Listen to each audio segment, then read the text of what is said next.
Well, get ready, because we're going to make amends with everyone on that list until Ricky Spanish is redeemed. Okay, who's first? Welcome to Watch Mojo, and today we're looking at some of the best and funniest personas donned by American Dad's own master of disguise, and ponder how no one outside of the family could tell he was an alien. Sam Fikowski, Dimitri Garabedian, Morris Buttermaker, Sidney Huffman, Reaganomics Lamborghini, Martin Sugar, Bert Jarvis, Huss Mustard. Number 20, Dudley Dingleberry. Wow, you move just like a dummy. Now, Steve, why do you think I slapped you? It's because you used a certain word. Do you know what that word is? Is it? That's right. To help Steve with the talent show, Roger unearths an old puppet persona from the 70s, Mr. Dingleberry. The act goes a little too well. It turns out the makeup he uses causes him to go full Slappy the Dummy mode, and he sabotages the competition by deadly means if necessary. Ventriloquist dummies are unsettling enough, but an alien method actor dressed as one? That's a new kind of terror no one can comprehend. Please tell me you didn't have anything to do with AJ's accident. Let's just say that as far as us winning the talent show goes, the bar was just lowered. Fortunately, Steve manages to bring Roger back to his senses. Roger vows to never use the makeup again, but who knows how long before he repeats that mistake and starts the madness again. Oh yeah, now I remember. That's why I don't do this character anymore. That makeup makes me crazy. Really should have just flipped a few more pages into the old scrapbook. Number 19, Parker Peters. We got him! Oh my God! This is the photographer who's been taking all the alien pictures, Mr. Parker Peters. The unthinkable has happened. Someone managed to get a photo of Roger in the newspaper. Who was the lucky photographer? Roger himself. Who else? Under the guise of Parker Peters, he's been selling photos of himself to make bank and treat himself in luxury. We've put him in charge of the case. He's going to catch this alien and bring him in. But, sir! You'll be answering to Peters now. Give him anything he needs. Guess I'm the boss of you! Before long, he gets recruited by the CIA to try and locate the alien, and naturally, wastes no time taking advantage of all the perks the job has to offer. Unfortunately, his recklessness ends up landing him and Stan in hot water, but they get away safely once Roger finally listens to Stan's advice. But I already ordered the prosthetic, and once you strap it on, they won't take it back! You know what? You're right. I guess I should listen to you every now and then. But be honest, how long do you expect him to keep listening? Number 18, Chex Lemeneux. Recognize me now? Mustache, courtesy of an LL Bean mannequin name of Frederick. An alien and a mannequin. What were we thinking? Among Stan's heroes is the 1980 US Olympic hockey team. Roger casually outs himself as one of the team members, Chex Lemeneux. Naturally, Stan doesn't believe him, because let's face it, the idea of Roger being his hero is too horrible to comprehend. However, not only is it true, but the only reason Chex won the game was through performance-enhancing substances. The team was on steroids? Not the team, just me. Yeah, I couldn't get on the ice without my old Uncle Roy.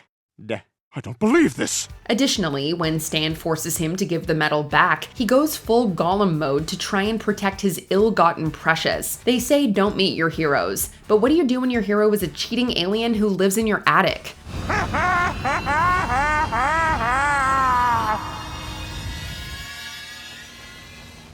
Yeah, so that's not real fire. It's a fan blowing luminescent plastic strips. Number 17, the Phantom of the Telethon. Do not fear me, fair maiden. Though my outward appearance may repulse thee, I assure you my intentions are most pure. What are you doing? The Phantom welcomes you to his home. If one thing is certain about Roger, it's that he'll go to any length to even the score. For example, Stan steals his idea for a CIA telethon and takes all the credit. Hurt and betrayed, Roger dons a cape and mask and becomes the Phantom of the Telethon, sabotaging the show from the shadows until Stan admits his crime. I've got havoc to wreak. Wreck? Wreak. It ends now. Ha! You can't stop the Phantom! These riggings and catwalks are my domain! Ironically, the Phantom's attempts to ruin the telethon end up saving the show in the end, and yet Stan still refuses to own up to ripping him off. One of the few times Roger's been completely honest, but Stan's pride ensures that no one will ever believe him. You stole my idea and lied about it to your own family! Oh my God, you're right. Lying is wrong. I'd know that if only I'd paid attention to anything that's ever happened to me before. Number 16, Max and Jerry Jets. Max Jets, you're free to go. Great. Sorry to see you go, Max. You were a model prisoner. You basically just slept for 6 years. Which is more believable, that Roger is secretly rich, or that he's been breaking in and out of prison to pretend to be incarcerated for 6 years? Either way, his rich elderly persona, Max Jets, is back in town. He's obnoxious, but he spoils the Smiths rotten, so they just smile and roll with it. All these gifts! I mean, my fur, these diamonds, Stan's grill. This is just the beginning. Unfortunately for the Smiths, Max starts dating a gold digger named Gina, who schemes to have him killed and have his fortune inherited by his son Jerry, also played by Roger. You have to admire the commitment Roger puts into these personas, even when they leave you scratching your head trying to figure them out. I signed the prenup so no one would suspect me. Now Gina and I have my father's fortune and we can live happily ever after. Farewell, you penniless fools! Number 15, Raider Dave. Raider Dave! Overcooked it. Boy, you add just one ingredient too many and you end up Raider Dave. Every time. While trying to catch the eye of a dentist's wife, Roger gives us a look at the factory where his personas are created. He demonstrates the art of character creation by using the machine to create Raider Dave, only to realize he may have overcooked with this one. I'm not in the right headspace. Just punch him in the balls for me. It's the area right under his... Most of Roger's personas stem from his getting too deep into character. Raider Dave is what happens when you don't hold back costume-wise. He's gimmicky, he's over the top, but you can't help but love his untamable spirit. Raider Dave! Tax question. If I beat a man with a tire iron in the stadium parking lot, is that deductible? I'll have to look into it. Dave is also a lot of fun to see the big game with, as long as Roger's other personas don't clash with his schedule. Number 14, Ruby Zeldastein. Greetings. My name is Ruby Zeldastein.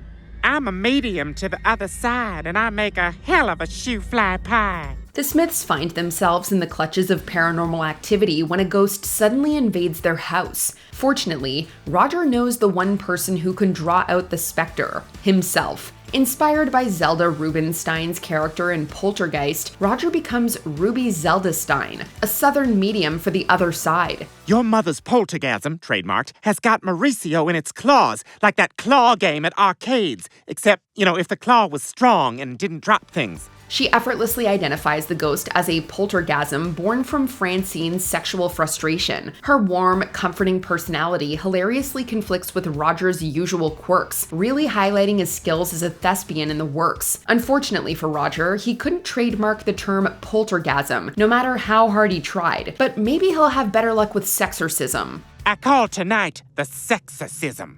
Now that's really trademarked because I found out that somebody else already had poltergasm trademarked and now I'm in hot water. Number 13, Kevin Ramage. Roger? The name is Kevin Ramage. Roger? I'm only doing this one more time. The name is Kevin Ramage. Word on the street is you're horning in on my business. It turns out that Steve has a knack for making fake IDs. The only problem is that he's muscling in on the infamous Kevin Ramage's business. Of course, Kevin is just another one of Roger's criminal personas. Kevin Ramage?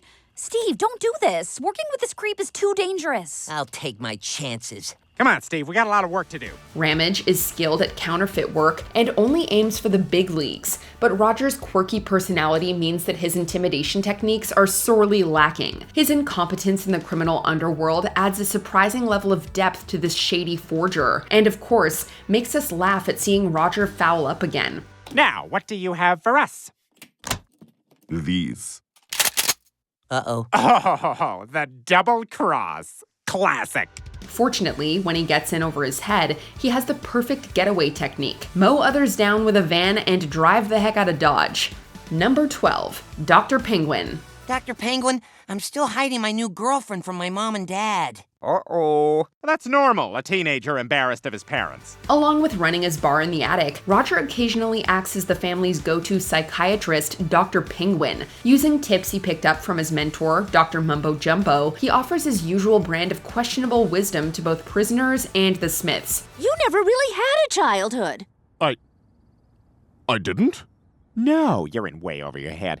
As we grow, we pass certain milestones. Stan, you skipped the milestones of youth. That's why you can't get out of here. Of course, the effectiveness of his advice is up for debate. However, he must be doing something right, as most of the family has become dependent on his advice to function, morally right or wrong. The only one who didn't sit right with Dr. Penguin's advice was Klaus, but he'd learned that maybe it's for the best to just let him deal with the family's problems his way. I can't believe the family comes to you for therapy. People shouldn't ignore their emotions and avoid their problems. What do you know? You're just a stupid fish. Number 11, Clop. I'm Clop.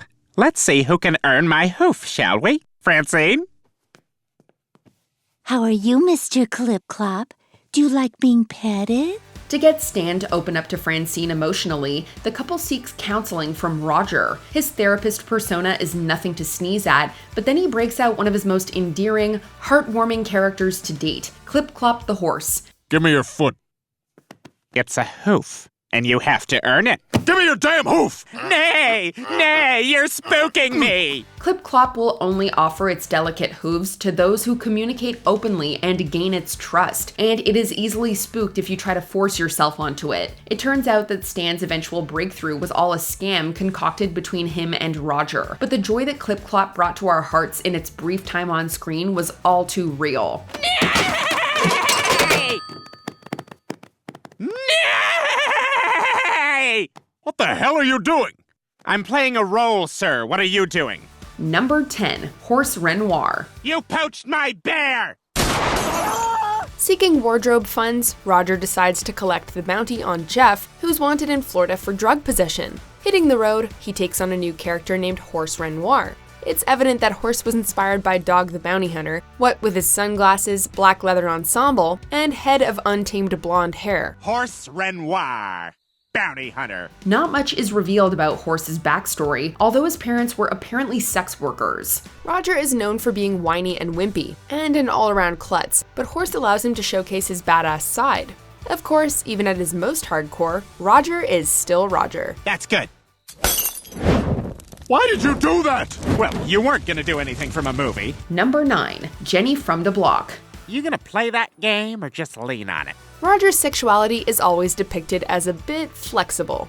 Under the guise of Steve's New Jersey cousin, Jenny from the Block, Roger takes us to some hilariously uncomfortable places as he goes all the way with Snot. Technically, Snot makes love to a stress ball, but their relationship is still inappropriate to say the least, as one's a teenager and the other is over 1,601. What you thinking? I don't want to tell in front of these guys. Steve is understandably horrified to see his best friend and alien slipping each other the tongue, becoming determined to break them up. Roger ultimately decides to let Snot down easy by faking Jenny's death in gruesome fashion. Number 8, Sidney Huffman. I know that all the dark clouds in the world couldn't rain on Sidney Huffman's parade. Method actors sometimes get too into character, and Roger is no exception. Sidney Huffman is a clean-cut everyman who sounds an awful lot like Jimmy Stewart. Roger gets so deep into character that his alter ego takes on a life of his own. It's a classic split personality tale right out of Dr. Jekyll and Mr. Hyde. Desiring nothing more than to settle down with his girlfriend and make an honest living, Sidney emerges as a sympathetic character we want to see happy. As the old saying goes, however, nice guys finish last, as Sidney gets stabbed in the back by himself. Oh, cheese and crackers! Number 7, Roy Rogers McFreely. Roy Rogers McFreely is the name. Chairing the Homeowners Association's my game. Roger has a tendency to stir up a commotion over the most minor inconveniences. When Stan fails to purchase him a bottle of grenadine, Roger creates a new character named Roy Rogers McFreely to stick it to the man. McFreely commands every room he enters, which allows him to become the new head of the Homeowners Association. Motion denied unanimously. In your face with a can of mace, make you cry all over the place. Through his newfound position, Roger abuses his power to undermine Stan at every turn. But out here, I'm the law. You're in McFreely Town. An overgrown child in a full-grown alien body, Roger is all the more hilarious whenever he gains authority. As McFreely, Roger not only rules the Homeowners Association, but also dominates the dance floor. Number 6, Laura Vanderbooben. Sexual harassment is no laughing matter, but Laura Vanderbooben puts an outrageous spin on this serious issue. Learning that a woman received a $1 million settlement for being harassed at work, Roger thinks he can make a fortune by playing a sexually explicit character without an ounce of subtlety. Trouble is, no one's interested in Laura's boobs and booty. Her voice isn't exactly a turn-on either. Actually harass you. Are you kidding? No man on earth can resist the charms. Taking matters into his own hands, Roger creates another character to make unwanted advances towards Laura. This results in the company giving Laura a settlement, but it's only for $90,000 since she's not deemed pretty enough. I know, respectable, right? Number 5, Braph Zacklin, aka the Legman. My name is Braff Zacklin. I was an international race car driver. Inspired by retro buddy cop shows, Steve and Roger decide to become a detective duo. Roger becomes Braff Zacklin, a man with a hysterically inconsistent backstory. While it's debated which one of them will get to use the wheelchair gimmick, they ultimately agree that Steve should be Wheels and Roger shall be the Legman. Congratulations, you cracked the case. Wheels. From there, these two sleuths become recurring personas who crack an assortment of cases. Of course, in true Roger fashion, he's usually the criminal mastermind behind every mystery. Who says you can't play both the cop and the robber? Stop it, Wheels. Stop it, Wheels. Stop it, Wheels' father! Number 4, Tearjerker. Man's dream of a milk-proof robot! We've seen Roger act as both an anti-hero and antagonist, fighting for something petty either way. As Tearjerker, we get to see what would happen if Roger was a diabolical villain bent on world domination. He's everything one could want in a James Bond baddie, charismatic, colorful, and complete with a complicated plan. Is there anything more terrifying than a hovering blimp? As his name suggests, Tearjerker's plot involves making the whole world cry themselves to death. How? With a Holocaust movie that has the most blatant awards bait title imaginable, Oscar Gold, which naturally stars Tearjerker as the mentally challenged titular character. His plans may be thwarted, but Tearjerker would return. Ha ha ha ha ha ha ha ha ha ha ha ha ha ha. I'll never help you. Number 3, Kevin Bacon. Well, screw you, I'm Kevin Bacon. Roger's costumes typically have one glaring problem. They don't have noses. Feeling insecure, Roger starts wearing a fake nose modeled after Kevin Bacon's. The disguise works too well, as people mistake Roger for the real deal. Roger exploits this situation to get free stuff, treat other people like dirt, and to cut footloose in a glorious homage to Bacon's career-defining role. After alienating almost everyone, Roger abandons his Bacon persona. And the worst part is, it almost cost me my friends. But it turns out that Roger had no choice though, because he got into a hit-and-run accident. Roger was so convincing in this role that not even the real Bacon could tell the difference. I didn't think I did it, but it's clearly me on the tape. Number 2, Jeannie Gold. Jeannie Gold, wedding planner. This is my emergency wedding kit. Everything you need for last-minute snafus. Now we meet one of the most frightening of Roger's characters, an incontinent wedding planner. If you hire Jeannie Gold to plan your ceremony, it's guaranteed that she'll give it 1000% at any cost. Have someone in the party not up to your standards? Jeannie will make them fit your standards, or get her associate Valak to handle the issue. You could put it in a curio case, you could sew with it, a little mouse could wear it for a hat. The boy is to die first. Even when things go horribly awry, Jeannie finds a way to make it work, and heaven help anyone who gets in her crosshairs. She also has 2 sons in film school. It's Roger. Try not to think too hard about it. The vows are back on! Okay, we blew the budget on the first 2 ceremonies. Not sure how, but Jeannie Gold is going to make it spectacular.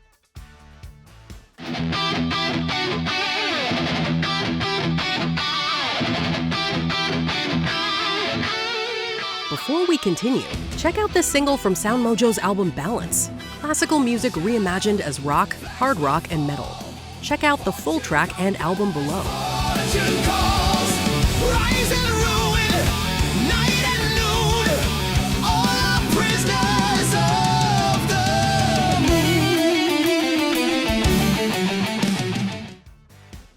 Number 1, Ricky Spanish. It's Ricky Spanish! Get him! Roger walks a fine line between being a sociopath and a psychopath, but he's a saint compared to his most hated persona, Ricky Spanish. The most despised man in Langley Falls, Ricky is Roger at his worst, which is saying a lot. Damn, I look good in this.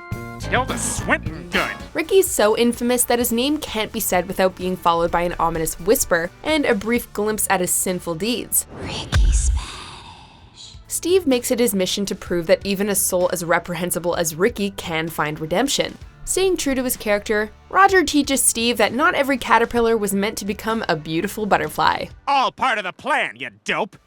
Did Roger fool you with any of these disguises? Let us know in the comments.